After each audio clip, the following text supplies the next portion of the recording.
Hello everyone, welcome to the Bison Coaches Corner. I'm Jeremy Jorgensen and joined by head men's basketball coach Saul Phillips. Protect the home court. That was the story of this weekend, IUPUI and IPFW at the Bison Sports Arena. And the Bison did just that with two huge wins. And Coach, just talk about the weekend and how great it was to get two wins. That's what you obviously wanted. Yeah, you know, a lot of comments made to me after the IUPUI game about, boy, you guys didn't play that well, you didn't do this, you didn't do that. We won. We won a conference game. And, you know, obviously you're not going to have your fastball every night out, but you credit them. I mean, you have to. They certainly fought. They played well. And if you're learning and winning situations, we're 18-6 right now. That's a good place to be. Certainly Saturday's win was unquestionably a good win over a quality opponent. So solid weekend overall. I like what our guys are doing. I thought we defended really well all weekend. Let's take a look at the IUPUI game and some of the highlights from this game. It was a very low possession game. It really, that is not their style per se, is it? Maybe was that a strategy thing on their part to keep this low possession? Well, some of it had to do with they're having a hard time getting looks against our D. There's Jordan Auberg going to work, absolutely picking us up again. He's done that multiple times this year. Lawrence Alexander was excellent all night long. You see him attacking there, hitting the deck. Taylor Braun going baseline. We had a few dunks this week. 8 dunks in the second half of that one. We're not Dunk City, but we're Dunk Township, I think. Hey, what do you think about Jordan Auberg in this game? I thought early on Marsh got a couple fouls and had to sit down for a little bit. Jordan comes in and was very effective. Well, Jordan is a kid that a lot of people, after his freshman year, predicted huge things for. And since that time, he's dealt with concussions. He's dealt with back injury. He's dealt with, this is the best he's felt since his freshman year. And we're very fortunate to have two quality low post players. And I think a lot of teams would really like having Jordan as their starter. There's no question about it. But we kind of have a two-headed monster down there. That's what it's evolved into. And it couldn't have happened to a better kid. He's a kid that stayed the course through some tough luck. And throughout it all has been terrific learner, terrific student, terrific citizen of Fargo. And it's obviously always nice to have a local kid do well. So some say that 6-point win wasn't a Picasso, but all wins are a Picasso, right? Yeah, this isn't Sochi. It's not figure skating. We're just fine. Yeah, exactly. How motivated were the guys for the IPFW game? You lost to them out at Fort Wayne. I'm sure they'd been sitting on this matchup and had a bad taste in their mouth from that game. That, and you walk out into the arena and it's as crowded as it is. I mean, it was a legit 4,500 people there and electric atmosphere. I think our guys came out and responded very well to that. Let's roll the highlights from the IPFW game on Saturday, 4,500 plus. And the players after the game said they hear the crowd. They really do feed off that. And early, it was very loud in there. Extremely loud. We made some plays to help make it loud. You see Taylor hitting a jumper early on there off a set play. Marshall, just an attitude play here. That's a grown man ripping through with that ball. No question about it. And they're good down low, too, aren't they? I mean, they got the big boy down low there. Yeah, they've got a huge guy down low. See, Corey Brown, that's going to be a theme of the weekend, too. Corey Brown is the kind of weekend that you absolutely look at and say, all right, maybe this is where he stepped forward and became a real player in this league.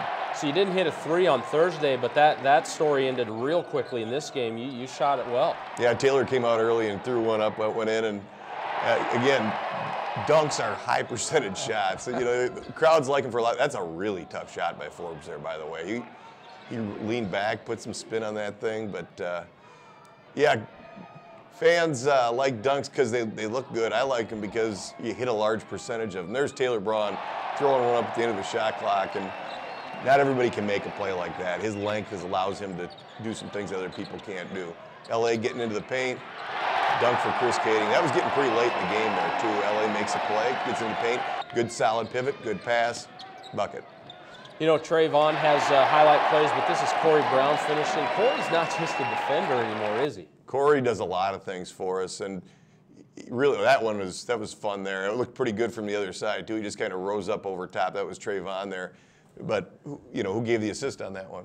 That was Corey Brown. Corey does a lot of everything. He filled up the stat sheet. He ended up with high numbers of rebounds, assists, steals, points. He was creeping toward that quadruple double at one point.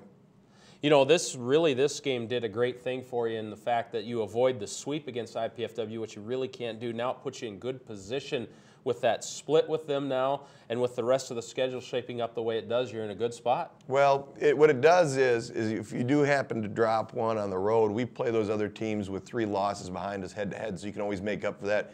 It would be nice if Fort Wayne would take one more bump, and then they'd be 2 full games behind us, and then you'd say, you know what, regardless of what happens, we kind of have control over whatever happens. Control over destiny is not right because destiny cannot be controlled by definition. We're getting very philosophical here, way above my head. We control what happens in the league. That's exactly where you want to be. There we go.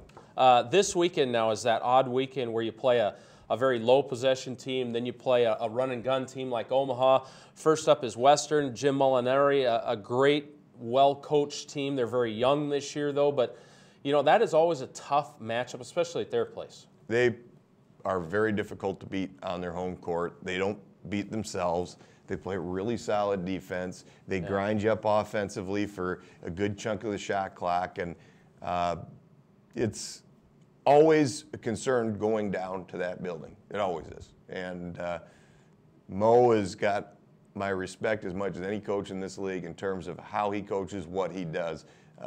Big challenge there, and then you look at UNO, who's playing very well again. You know, you look at RPIs in the league; they're right up toward the top, and certainly offensively, they play about as fast as you can play. So, 2 big opportunities for us. You go sweep these, and you know, hopefully with some other teams beating some other people, hopefully you have some breathing room coming home for 3 games. What about this Omaha matchup too?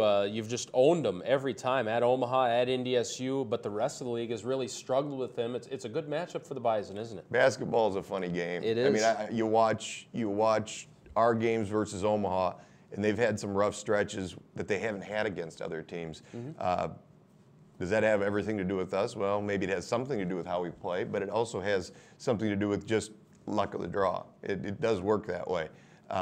I know this, they've got very good players, and it's a matter of time before they're a perennial upper division team in our league. And you look at, they're 4-4 right now, but they've played the same unbalanced schedule we have, and they've got a lot of home games now. So I think they're actually sitting in a very good spot in the league, and they're kind of the wild card. They don't get to go to the tournament, but they're certainly going to have a big say over who gets what seed.